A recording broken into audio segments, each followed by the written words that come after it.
Welcome to the Rotary Club of Edina, the #1 club in the universe. Yeah, baby! Woo! My name is Michael Stanzak, and I am humbled and honored to serve as your 67th president. Thank you, Sam. Thank you for coming out on this partly sunny and mild Minnesota winter day. We have a very interesting meeting planned today with former Minnesota Viking linebacker Chad Greenway. I've heard Chad speak before, and he will surprise you. Do you know why he'll surprise you, Dick Teagan? Because he's going to talk about a lot of things other than football. You're going to be surprised.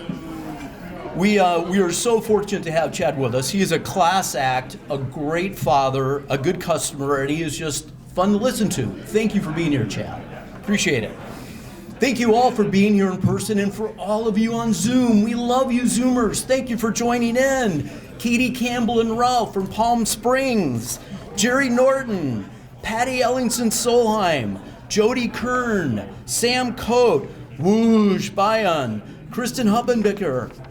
If I missed you, I apologize. Thank you for joining our meeting. We so appreciate it. Our first member spotlight is on our newest Rotarian. Do you remember who that is, Dick? No, our newest is Nora Idness. There she is, baby Nora. And there she is, and Kaylin, her mother, wrote, and then there were 3. So there's Nora, along with her older sister Natalie and her brother William. I think, Chad, you know about having a lot of kids, don't you? I mean, you may even have one more than that, don't you? Okay, in keeping with the theme, the birthday theme, and girls just want to have fun, there is our very own Lindsay Smaka celebrating her birthday. And there she is with Tommy Beavis, the owner of Pimento Jamaican Restaurant, our treasurer Shelley Loberg, and Jennifer Hendrickson. Look at their eyes. Aren't they beautiful blue eyes, those ladies? Now, rumor has it, everybody had a really good time that night, including Lindsay. I wasn't there, but I did hear from Lindsay the next morning, and she was still celebrating, apparently. So our next member spotlight is on past President San Asado and his son, Sachi. And I don't know, they're hanging out, having a good time. I wanted to get San's new toy, but I couldn't because he bought a new driver and he was practicing with it at the Braemar Golf Dome, and I'm not smart enough to figure out how to put it on the PowerPoint. But anyway, San as well as his son, Sachi. You know, us Rotarians, Skip, are you here? Yeah. Skip Thomas? We're very creative.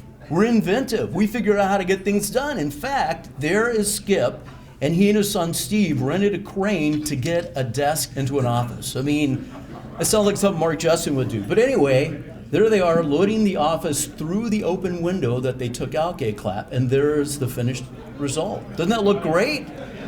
Way to go, Skip Thomas. All right, under member spotlight, there is our speaker last week, Chef Mike Rakin, and it's not Rebecca, Dave Klein's, her name is Bridget, my bad.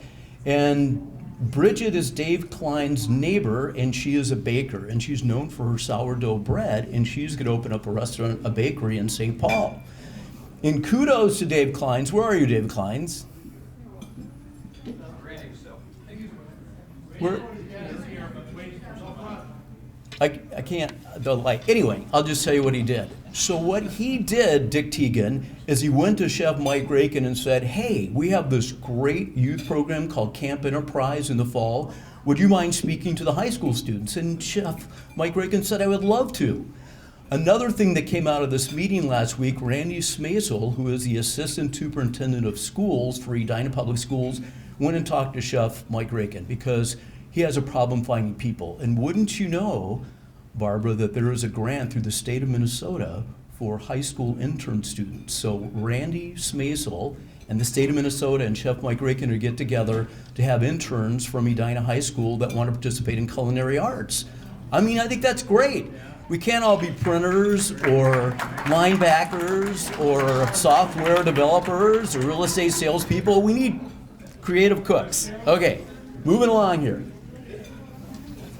You know, we Rotarians like to ski, don't we, Kelly Burnett? And there she is with her wonderful husband, Zach, her beautiful daughter, Elsa, and young Jack. And Jack's even competed. I think he's 6 years old. There they were in, Kelly, you're here. Were you in Big Sky or Whitefish or Whitefish? Okay.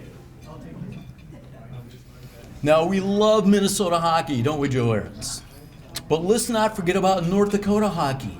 And there is Kayla Beeler congratulating her brother, Cooper, who played on the Red River Riders high school boys hockey team, and they won state. Yeah! Who here is from North Dakota? Anybody? All right, there you go. It's a big deal, right? Winning state hockey in North Dakota? Okay, Rotary in the news. What do we do as Rotarians? We do a lot as Rotarians, don't we, David Kleins? There is our own Reverend Tom Cook, who went on vacation. He is a much better man than I am, Andre Brewer.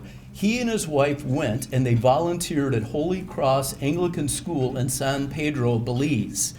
You know, where I'd be sitting on the beach, there he is, you know, getting his hands dirty, doing all that kind of stuff. And he also visited a Rotary Club in Ambergris Cay. Is that how you say it, Josh? You know how to say it, I know how to say it. Anyway, good for him. I know many of you are asking, what kind of opportunities do we have? Well, Jim Ryman, what you have is the opportunity to help out with the Rotary Community Corps. What is that? As many of you know, there are 12 Afghan families that have immigrated to the Twin Cities, and the Rotary clubs in the area are trying to help them assimilate, Mark, you know.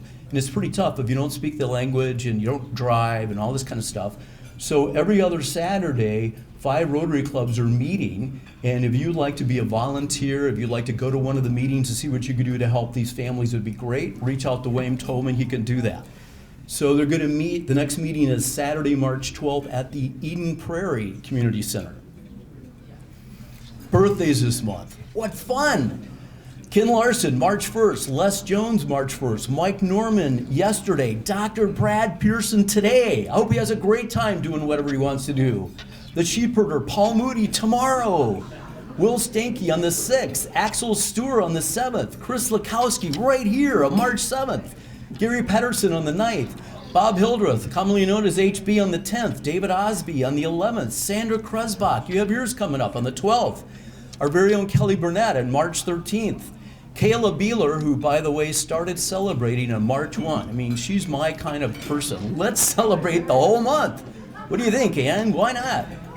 Sandra Schley on the 16th and Joe Hayes on the 25th. Whoops. So I know you guys get tired of me listening to this, but I'm going to repeat myself again.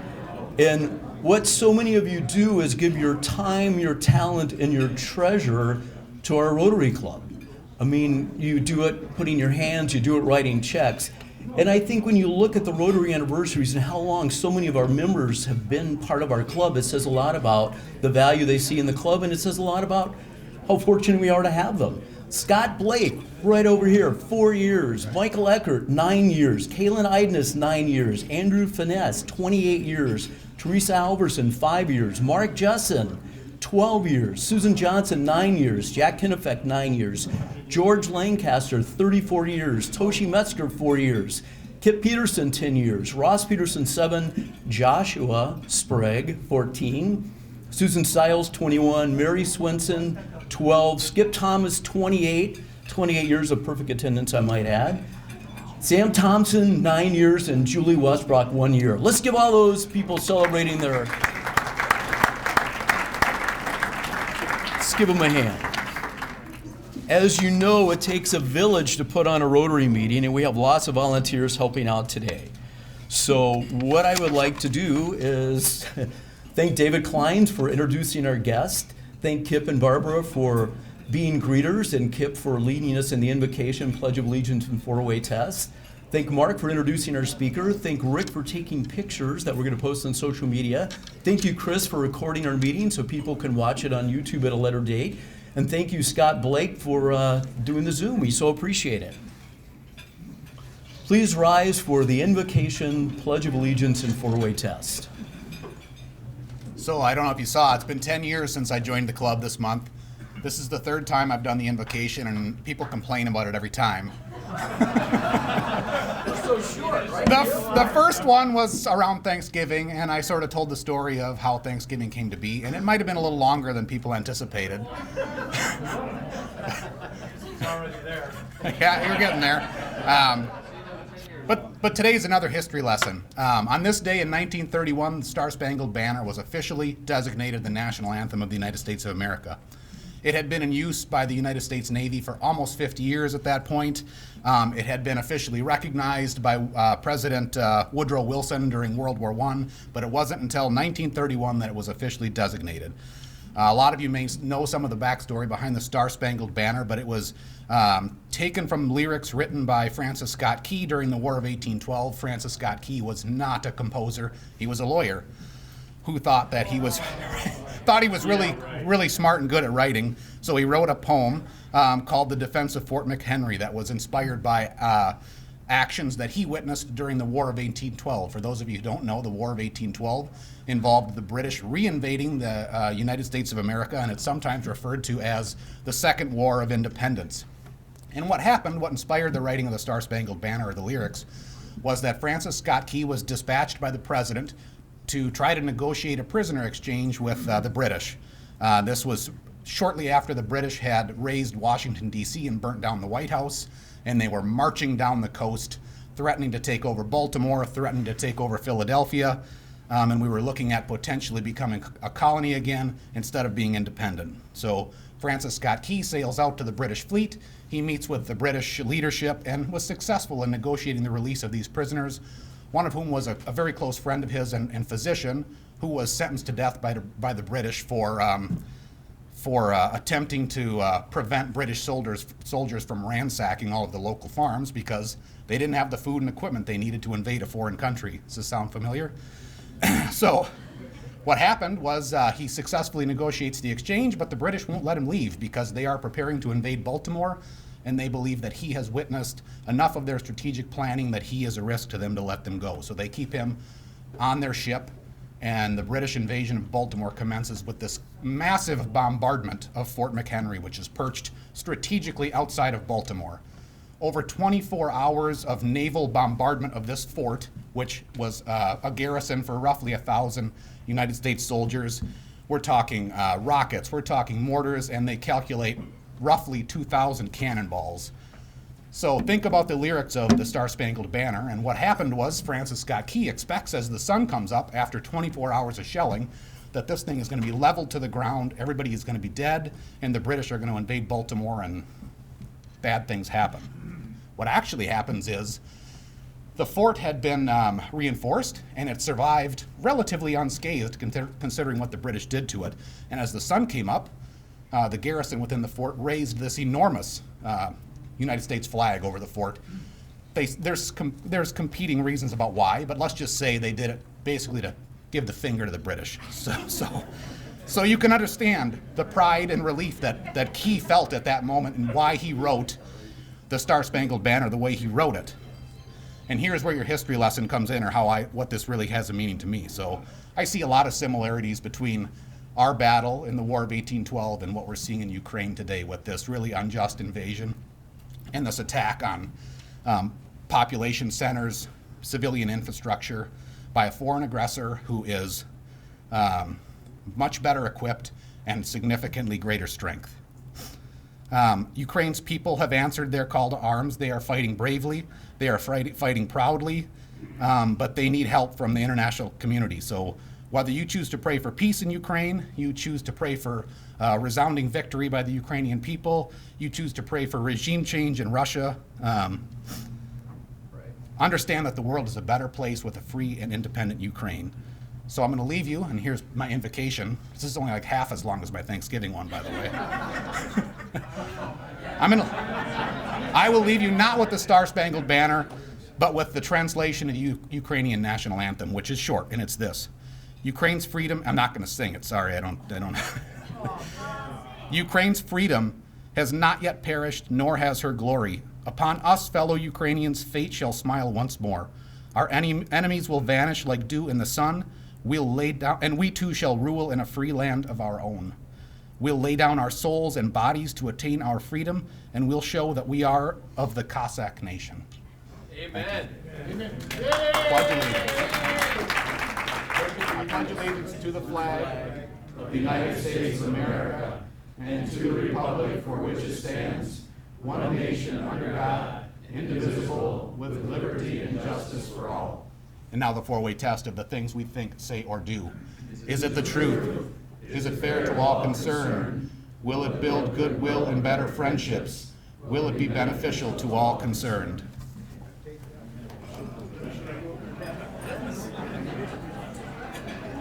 Okay, pay attention. There's all the guests today. So, for starters, Mark Jessen has a very esteemed guest. Please introduce your guest, Mark. Most of you already know Dan Hunt. Dan and his wife Marcia have been pillars in the Edina community for many years, raised their children here with the Edina Public Schools. And Dan is a Renaissance man, does just about, you name it, he does it. He's all over the place and has just been a tremendous asset for the Edina community. So, we have, let's see, Carlin, you have a guest? There you go. Stand up, Teresa. Good afternoon, this is Teresa, who I met at the Fun River event, Golf and Friends, about 2 weeks ago. And Teresa is a business consultant for US Bank. And Sure. Yep. So good afternoon, everyone. I'll make it really short after that last presentation.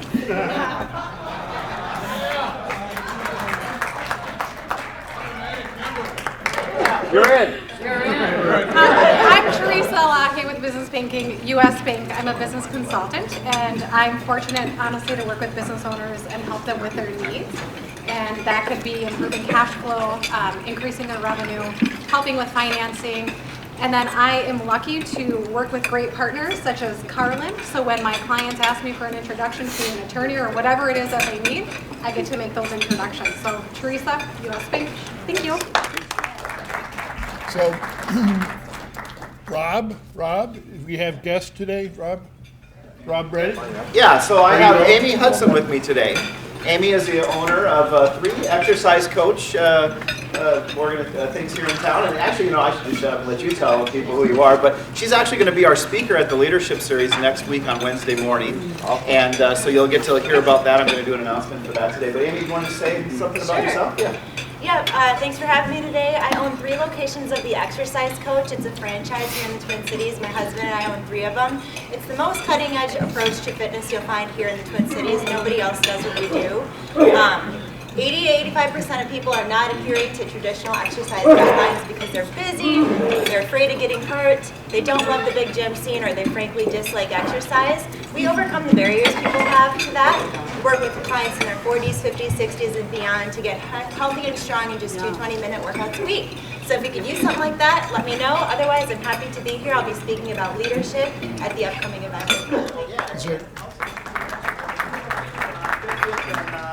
Yes, our newest Amy, is there hope?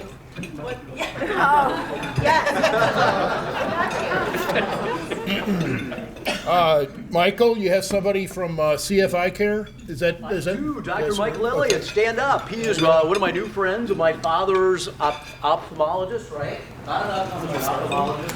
He said, you need to meet this guy. He loves the golf and he loves his money. And he just moved to Minnesota from the great state of Oklahoma. And he's a better golfer. Imagine that. He's probably better at everything. But anyway, guy, Dr. Mike Lillian, he's a 55th branch and thought you check something. Welcome. Mike. There you go. Michael Tingham, you got guests today? Yep, I've got Mitch Dooley here with me again. This is his second time coming. He's the newest attorney at my law firm and does real estate and business law work and some estate planning. So, welcome. There you go. Then, so I have to change hats here. David Kleins, do you have a guest? Yes. Marla, will you please stand up? Marla is a good friend. She lives in Eden Prairie, sunny Eden Prairie, Minnesota. And her and her family have a couple kids, and she's decided to put her hat in to run for the Minnesota State Senate for the Senate District, which is now Senate District 49 of the Eden Prairie area. So tell all your friends that this is the world's greatest state senator potential right here. Welcome. Okay, I'm back. Now we have we have one visiting Rotarian that came all the way from Incline Village, Nevada. Nevada. That'd be Judson Walsh. Can you stand up and introduce yourself? Good morning, everybody. Good afternoon, rather. My name is Judson Walsh. I was born and raised here in Minneapolis. Moved away a long time ago. Lived in San Francisco for many years, where I started a career coaching firm, working with college students to help them with career readiness. And then I moved to Lake Tahoe, Incline Village, and I moved here about several months ago to be a caretaker for my 93-year-old mom. Glad to be here. I'm a member of the Incline Village. I'll be brief. We have VEAP opportunities. We have 5 meetings this month. And again, the idea is to bring non-perishables that we can give to VEAP, which is a very large food place in Southwest. It's in Bloomington and it serves Southwest. So perhaps over the next 4 meetings, Theodore, you might want to bring diapers, or you might want to bring paper products, or you might want to bring laundry detergent or personal care. So again, our club is teaming with the Edina Country Club to collect items to give to VEAP that we can give away to needy families. John Batoff is coming up to talk about something exciting that's happening on Tuesday. Thank you, Michael. You bet. There must be something in the water today. Everybody up here is so lively and animated. So, last pitch on Leadership Ethics Day. It's next Tuesday. It's from 9 to 2. It'll be held at St. Pat's right over across the street from the Edina High School. The format involves, it's structured around 2 speakers and 6 case studies. And this year, the students had a lot of input into the selection of the subjects for the case studies. There'll be one on vaping, one on plagiarism, Instagram and body image, and then some others. We need to, typically, the discussion at Ethics Day involves 8 students at a table with 1 or 2 facilitators. We draw those facilitators from the club and from other folks who know about it.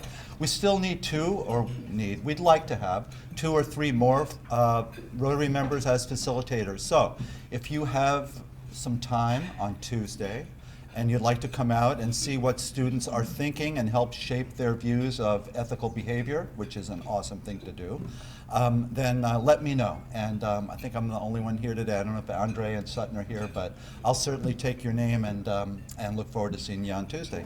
Okay, thanks. I just wanted to tell everyone, maybe you heard this before, that Kelly, all the case studies that we're going to present next Tuesday were reviewed by the Edina Student Senate. How about that? All right. Hi, everyone. I'm here to just talk about the leadership series next Wednesday morning, 7:45 a.m. sharp. How many of you think I'm sending too many emails to invite you to that? Just one. So that's good. So hopefully everybody's heard about it. You met Amy. She's going to be our speaker. I'm really excited about it. The other thing I want to mention is that Wade Thuman has offered his space over at Caldwell Banker. So it's a new location. So please make sure you look at that. And it should say that on there. Hopefully it does. Yeah, it does. Caldwell Banker building. And so we're going to have a nice spot for that. And we hope that everyone will come. If you haven't been, you should. Thanks.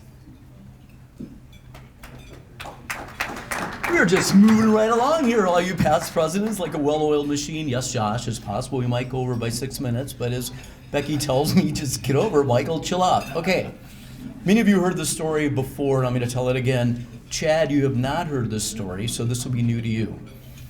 So last May, Gary, a bunch of us were in Guatemala. You've been to Guatemala, haven't you? Twice, and we were doing water filtration projects. Our van had a flat tire. We got back to the van, and about as far away as the back of the room is, there was a young girl. You can see her down there. Her name is Saida, and she has a huge growth on her face. And thanks to Susan Stiles and Josh Sprague, who immediately did something like cross the road and speak to the family, because Susan is fluent in Spanish, although I don't know if Saida's family even speaks Spanish. And because of Josh's connections to the doctors, the hospitals, we were able to get her medical care. And there's so much more to the story, just making the logistics work with the monks and the brothers and getting them there. And the little girl had never been out of a village before.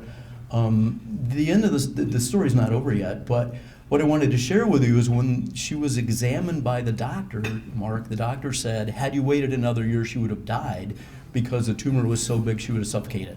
So I would like to invite Josh Sprague up and Susan Stiles up, because Josh has a special presentation for Susan, and just know they saved somebody's life. I think there's nothing better you can do than that. Thank you so much. Good to see you. It's now my honor and privilege to award Susan Stiles a major donor recognition for gifts in excess of $10,000 to the Rotary Foundation of Rotary International. So just as a backstory, Susan comes from the number 9 club. You saw this is your 21st year in Rotary. And how many years at number 9? Well, I joined here in 2017. Okay, so whatever that is, 17, 5, so 16 years at number 9, 5 years at this club. And during those 16 years, she was very involved in local foundation fundraising. So every Rotary club has their own foundation, number 9 has theirs, and she worked on an endowment raising millions for the Minneapolis Rotary Foundation. So fast forward, she comes over to our club, and she was amazed very early on at how generous and dedicated we were to the International Foundation. And then through trips like you just saw there to Guatemala and through the grant writing process, she realized there's real synergy between the local foundation and the International Foundation. It's something that is revealed slowly to Rotarians over time. And of course then having that her own personal experience with a life-changing moment in Guatemala on a Rotary International funded trip, she dedicated herself to the philanthropy towards that foundation. What I want to tell you about Susan is she is an amazing, very well-rounded person that is very strategic and is very generous and leads her life with her heart. And that's the reason that we ended up helping Saida. So I just want to say congratulations. This is a huge honor to be an international philanthropist of the Rotary Foundation, doing good all over the world and even here in our backyard. And would you like to share a few words with us about why you give? Sure. Thank you, Josh, and thank you for getting dressed up for me today. I appreciate that. So I did join Rotary 21 years ago. I was a single mom at the time, growing my business, lots of competing priorities. But I enjoyed Rotary because I wanted to have a place where I could really focus my philanthropic efforts, because that's always been part of me. Since I was a little girl, I was teaching Bible school when I was second graders, when I was in high school, and just doing lots of stuff. And when I was busy, I needed a place where I could really focus on giving back to the community. And I chose Rotary. And looking back, I'm really glad that I did. It provided not just an opportunity to give back through volunteerism, but also financially, knowing that the dollars that I give to Rotary, whether it's to the Community Foundation or the Rotary Foundation, that that money goes to incredible use.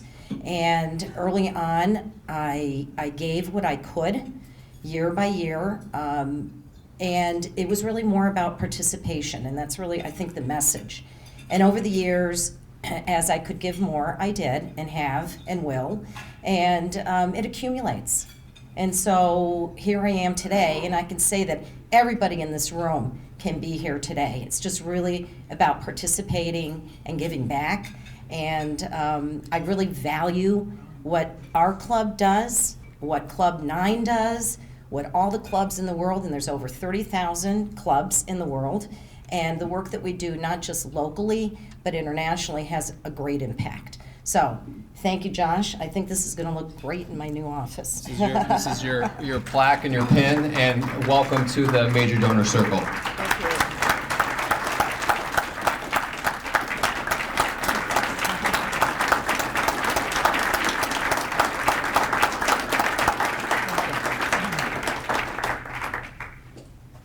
Susan's a blast to travel with. She knows a lot about wine. She knows a lot about cooking. She knows a lot about fingernail polish. She knows a lot about negotiating with J jewelry stores. jewelers. It's all true. So Mark Jessen was born in Minneapolis in 1962. He graduated from Mountain West Seneca High School in 1981. He graduated from the University of Minnesota in 1985. He joined Curl Printing in 1985. He married his beautiful wife, Margaret, who goes by Peggy, in 1993.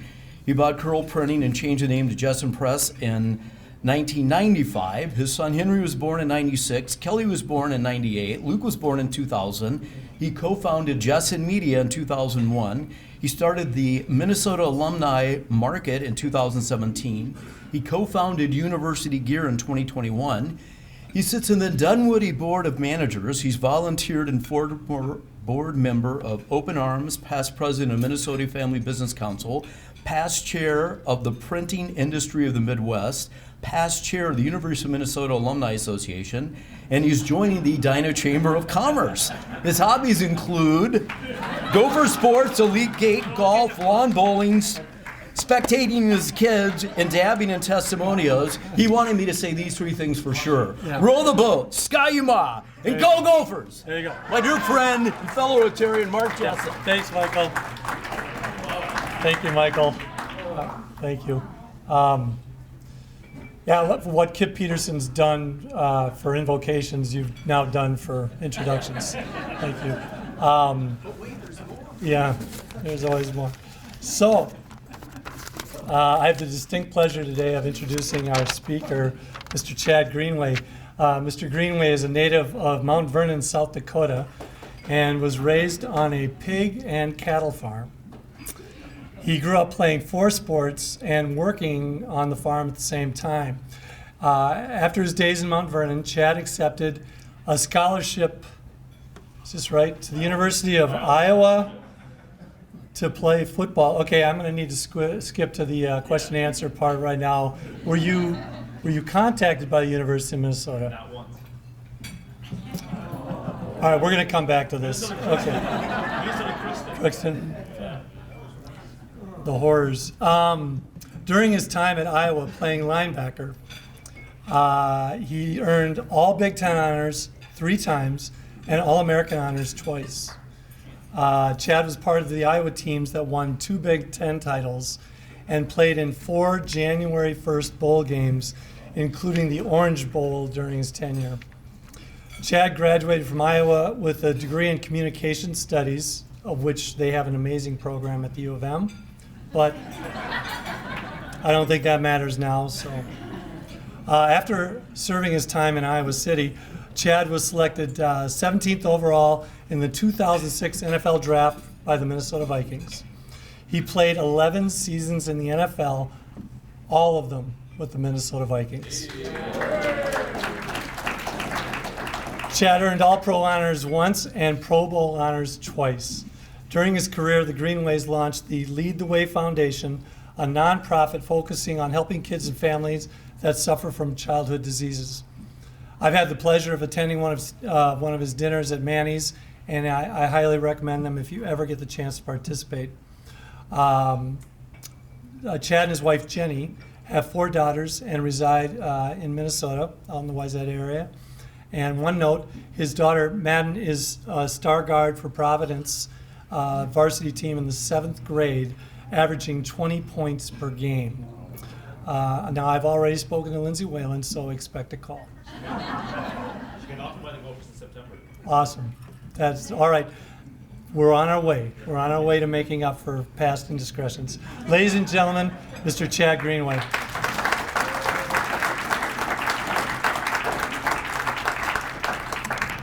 I don't put a sport coat on anymore, so I apologize, Edina, but I'm retired. So, thanks for the introduction, Mark. It's great to be here. She's in 8th grade now. She's averaging 24 games. Sections start tonight, and she got offered by Lindsay in September. So she's very excited. She's driven like her mother. She's got her athletic ability like my grandfather. So she got very lucky. Well, thanks for having me. It's always fun to come and to speak to community groups. Obviously, what you guys doing here at the Rotary, I don't know enough about, but it's obviously really impressive. So my background, the town I grew up in got paved roads when I was in high school, and that's not a joke. about 400 people in my town. I graduated 26 kids in my class, played 9-man football. Small town, if you're going through South Dakota heading west of 990, we're just off the road to the north, just past Mitchell, Corn Palace, 12 miles west of Mitchell. So growing up was an incredible opportunity to grow up in the middle of nowhere and to get away with pretty much whatever I wanted. If you wanted to go to baseball practice, we live about 6 miles outside of town. You had to ride your bike on the gravel roads all the way to town because Dad wanted you to work all summer.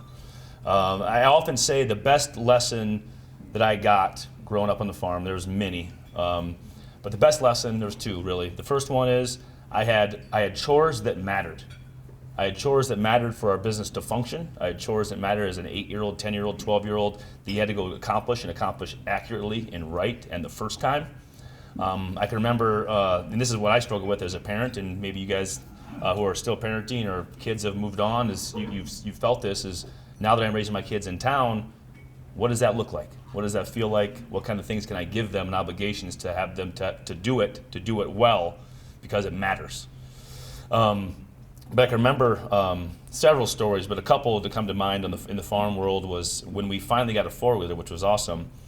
We had a kid that came from town to help us during the summers. And my dad, in the farm world, obviously no insurance unless you buy it, so he went and actually started hauling rural mail. He was a rural mail carrier because he could get the benefits, and he could work from 8 to noon, pretty steady, could come home and farm from noon to whenever the sun went down. And my mom worked the farm and when he was gone. But I would get dropped off. I would basically load up the supplies, go to a stretch of fence, maybe a quarter mile long on a pasture, and my dad had a high expectation of, if you're going to do it, you're going to do it right, and it's going to look good, it's going to be tight, and it's going to be straight. So you would pull up with all your supplies, and you'd have the day in front of you, and you'd have to get that thing done. Because when Dad came home, especially this one stretch I can remember I did when I was older in high school, he drove by during his mail route. And so I can remember, he'd pull up, and my dad was as easygoing as it get. Never a dad that pushed me into sports. Never a dad that was yelling at me in the car on the way home. Never, you should have done this, you should have done that. He was loving. He was a great example. He was a leader. He's my hero. But I wanted to appease him. I wanted to do right by him. I wanted to do it up to his standard and level. And it wasn't perfect, right? But it was as close as I could have got. And very proud of that fence and many other activities on the farm that sort of led me down the path that I lead now. As a young kid, I love sports, all kinds of sports. I'm the youngest of 3. I have 2 older sisters. And you think your older brothers are hard? You should have older sisters. They beat me up and beat me to a pulp until they couldn't anymore. And then they stopped playing. I didn't get that, right? Why'd you just stop playing all of a sudden? So my sister, they pushed me into sports, and they helped me, and I kept growing and started doing things in that area that hadn't been done before. Started breaking records and doing things that were really sort of, I guess, looking back, exceptional at that time. And as I started going through high school, I started getting some interest from some colleges, mostly small schools that don't recruit out there. The big schools don't really find a way out there, like the Gophers. But I had several walk-on offers for basketball, a couple offers for track. But I knew football was my best sport. At that time, South Dakota State was D2, UND, USD. Those were all D2 schools. And I had a chance to go play for them. And it was October, November area of my senior year, so I'm literally getting ready for decision time. A kid had backed out of a scholarship at Iowa, and there was a former Iowa player who was a farmer now back in South Dakota, watched me play my state championship game my senior year, and said, "Coach Ferentz, you got to come look at this kid." Sent up a recruiter. They gave me the up and down, they gave me the look, and they didn't offer me then, but they invited me to a game. And I went down to a game in November, and they offered me on the spot right there. My only offer I ever received to Division I program. Had several schools like Nebraska, Wyoming offered me a chance to walk on. I went to Iowa and could not have been given a better, more clear path to a program that could build a boy into a man. Coach Ferentz was in his 3rd year, was not winning very many games at all, but little did I know what kind of person and man he was and is, and the kind of program he runs. Regardless of wins and losses, he does it the right way, his way, all the time. And so I went, and the funny thing is, I talk about this experience, my goal my whole life was to be able to go play college sports and high-level sports. But the emotion I felt at that time was maybe an odd one, but it was fear. But I think the emotion of fear can be something that you can really use and leverage and dig into, because that fear can drive you one way or the other, right? And I really used it as motivation. and sort of this chip on my shoulder to say, I'm going to go achieve this and prove everybody that doesn't think I can wrong. And that determination can really drive you, right? And I got there on campus, and what I realized is when you go to a young program, a kind of a budgeting program that was up and coming, is it didn't matter how many stars you had in your recruiting profile, because that's all gone. You show up on campus, what can you do for me now? And I always give favor to my farm background, because farmers, right? We didn't have a lot of extra. We didn't have much of anything. We didn't own anything. The bank owned it all. But this ability, this faith to work endlessly day after day after day. You literally put the seed in the ground to reap what you sow in the fall, and just pray for the weather, right? And just grind every day for what's on the horizon. My parents did it all the time.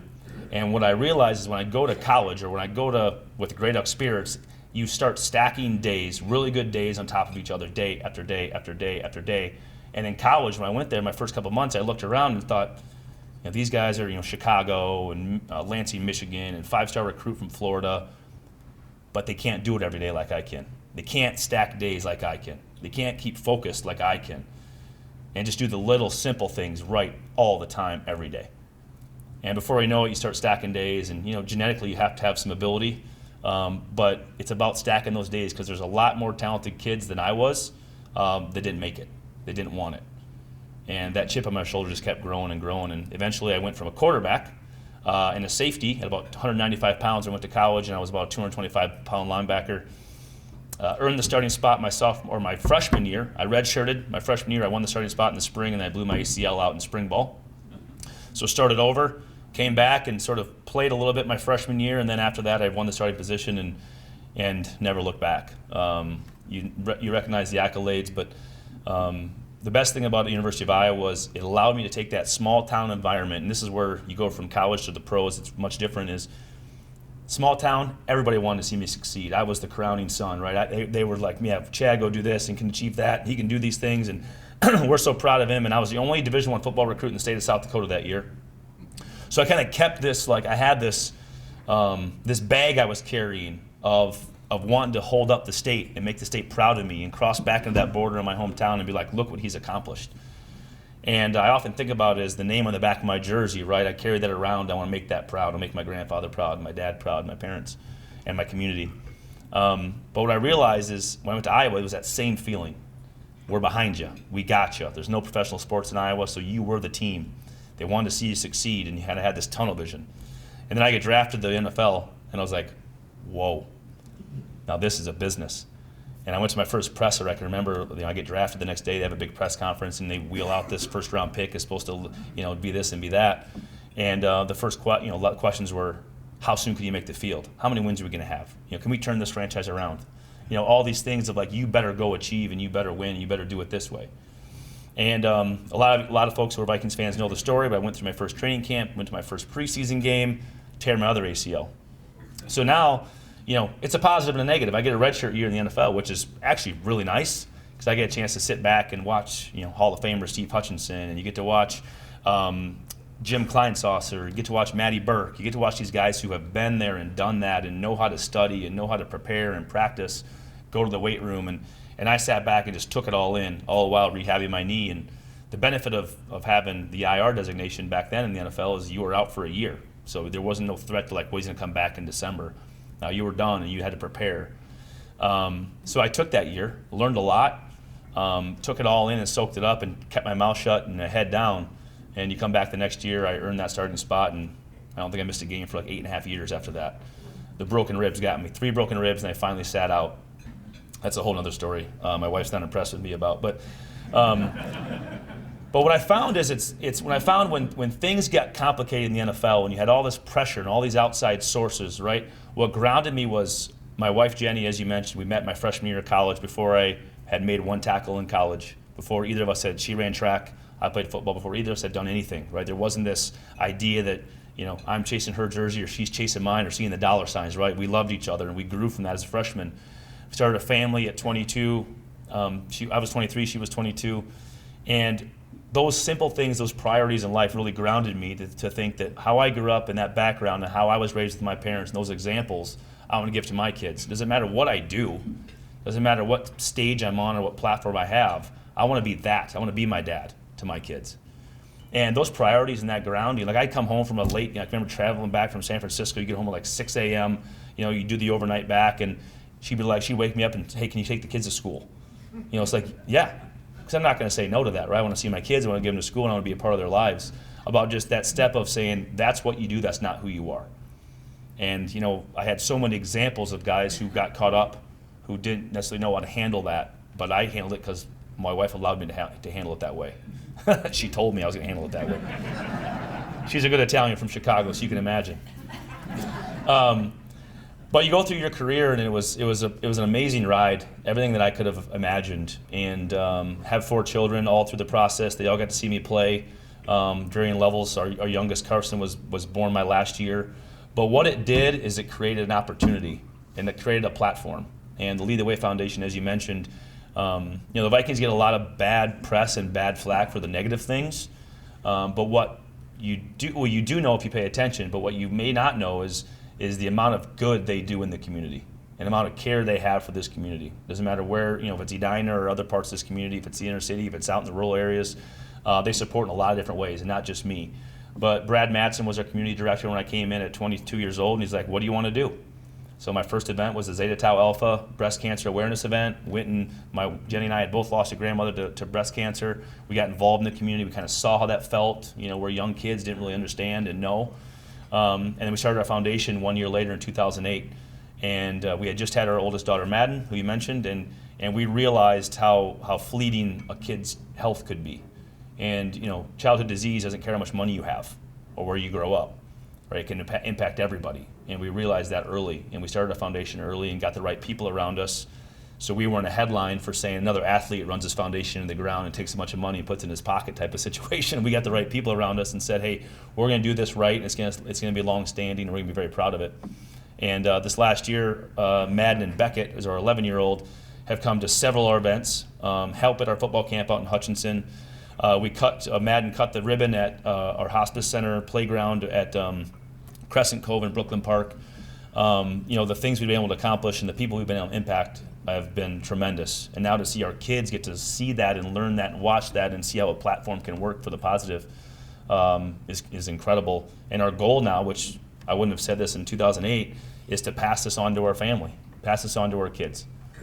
And it's because of this community and our ability to dive into this community in the Twin Cities, play here for 11 years, meet so many great people, companies, corporations that want to give back and have values aligned with ours. That's been just tremendous. It's been unbelievable. And many of you know I stepped into the spirits world 3 years ago. We started Grey Duck Vodka and Grey Duck Seltzer, which is part of our spirits line. That's been a completely new venture. Talk about being out of your element. Never took a business class at Iowa. A lot of communications classes. I can talk to you, but I don't know how to sell you something. But it's been fun, and I think the best part about it is no matter what you've done, you're an NFL player, you're this, you're that, you walk into a different industry, that doesn't matter. So you got to find an angle. You got to find, is it hard work? Is it guerrilla marketing? Is it just out hustling people? Because we've been told no a lot in the last 3 years. But we just keep finding ways to be creative and finding ways to change and manipulate, and how can we move quicker than the big companies that run at a snail's pace, and we can just be quick as cats and find there and get an opportunity. And then you hustle. Like anything else, you just keep stacking days and hustling. And we found that even in the business world, that goes a long ways. So with that, I know I do not want to get the pressure of going overtime. I've seen how that works here. So with that, the one thing I'll leave by saying, obviously, is I want to take some questions, but you mentioned Madden and her basketball and our family. Football has afforded me a lot of things, but what has afforded me most is the time to raise my kids. And I'm very lucky to have made money as a young man, young adult, to now raise my kids without the pressure of having to be gone and traveling and flying and doing sales trips. I get to raise my kids my way and be a part of it and coach and help. And other than math, I don't do math homework, but I do a lot of other stuff. So that's why you marry an accountant. So with that, is that time for questions? Is that kind of protocol? Yeah, go ahead. Please explain the mechanics of how you help a family Yep. that realizes the child is now has some serious conditions. Yeah, so the question is, how do we identify a family or children in need? So what we do is we work with all the local hospitals. I didn't dig into our foundation enough, but we have a couple different programs that kind of connect with that. And we work with the social workers for each different hospital who knows and understands the family. So when they come in and they're coming in for treatment or they're long-term care patients, they're always in there, and these social workers can kind of help coordinate and send them to us. So what we've done is we have a program called Chad's Locker, which you can imagine looks like a big NFL locker room or locker. Has these big doors on it, has a big mural or paint or a sticker actually of me on the outside in my Vikings gear. And credit the Vikings, they've never tried to take those back, even though I'm no longer part of the team, which we all know about rights and copyrights and logos. And we fill them with technology. So laptops, PlayStation portables, Nintendo DSs, whatever you would need. We update those quarterly. We have 10 now from Fargo, North Dakota, Sioux Falls, Iowa City, Hudson, Wisconsin, and then all in the metro. And we just keep spreading that program, and that impacts the most kids. Probably our most emotional program is our Tender Heart Luncheon, which is for moms only. And what that is we create a day at US Bank Stadium, basically where the moms, we had 350 moms this fall, come in and we create a microphone and a community of people that understand what they're talking about, understand what that is like to go through and have a kid feed the bed, or have a kid that's they've lost to childhood disease or cancer, and they're talking amongst a group of people like this that shake their head and say, I know what you're talking about.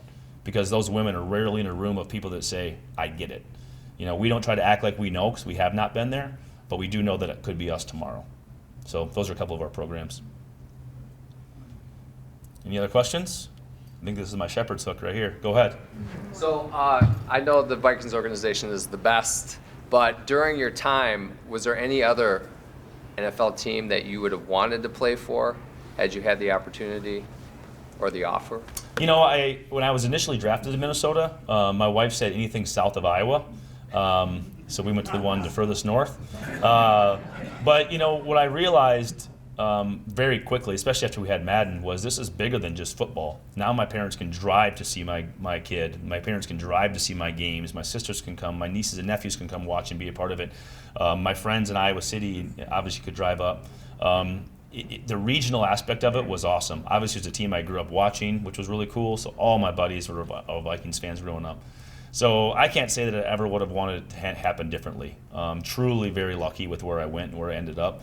And then, we had to make a decision in year 9 when Zimmer came in. They asked me to take a pay cut. And, you can imagine how I took that. As a 9th-year player, I just played 10 games in a row with a broken wrist in 2 spots. It didn't miss 1 snap. And you feel like you give them everything, but you realize it's a business and they don't care. They want to take their money back. So I renegotiated a contract to stay here. And I had a deal up to 10 years, which would have taken me to 10 years. It was a 5-year deal. And I negotiated my 11th year to make the exact dollar they owed me back. So I made every dollar from those suckers. So, to the dollar. That's a great ending note. Perfect. So thank you. I want to thank you, Chad. Thank you for sharing your story with us today. And I especially like. There you go. I'm supposed to use the microphone. There you go.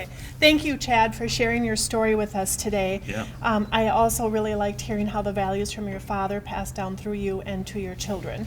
So in your name, we're going to make a donation. Rotary is a global network of 1.2 million neighbors, friends, leaders, and problem solvers who see a world where people unite and take action to create lasting change. In honor of your presentation, we will make a donation to My Very Own Bed, a local nonprofit that provides new beds to children moving into stable housing. My Very Own Bed gives a new bed, set of sheets, blanket, pillow, mattress pad, stuffed animal, and book to children who might otherwise go without. Awesome. Thanks. Thank you. Thank you very much. Appreciate it. Thanks, Mike. You were talking about your friends at the Minnesota Vikings and what they owe you. Kind of reminded me of Generous Motors and Key Cadillac. I don't know. I know the feeling. Anyway. What we have to look forward to. We have the Veep food drive. Again, we have 4 remaining meetings, Renee. So if you could bring some stuff that we can give to Veep, it'd be greatly appreciated. The next thing is about the meeting next Thursday that I want to just take a moment and talk about. Her name is Heather Flees, and she actually graduated from high school with Shelley Loberg. What she does, she is the youth minister at Wooddale Church, and she works with 6th, 7th, and 8th graders. And my, how the world has changed. You know, back in the day when I was bullied, I'd be in the back of the bus. But when kids are bullied these days, it gets blown up on social media. So if you have a neighbor, if you have a friend that has young teenagers that's looking for ideas to maybe understand what it's like to be a 7th grader today, Mark Stagberg, or what we could do as a neighbor if we have kids that are out there to help support them, please come hear Heather next week. She's a lot of fun. She's very dynamic. It's worthwhile. And then we have our Student Leadership Ethics Workshop next Tuesday, which would be great. We have VEET packing shifts. The Rotary Club has a polar plunge. Jeffo, are you here? Where's Jeffo? He is. He's jumping tomorrow. Way to go, Jeffo. If you want to support Special Olympics, give money to Jeff. He's going to jump in the frozen lake. We have Days for Girls donations. Stay tuned for that coming up on the 12th. We have other VEET packing opportunities. And again, I don't know why Becky put the annual picnic on there other than to remind all the new members you're the ones that get to plan the family picnic. So, Vince Lombardi said a lot of things, Mark. One of the things he said is, winning is not everything, but making the effort to win is. Meeting adjourned.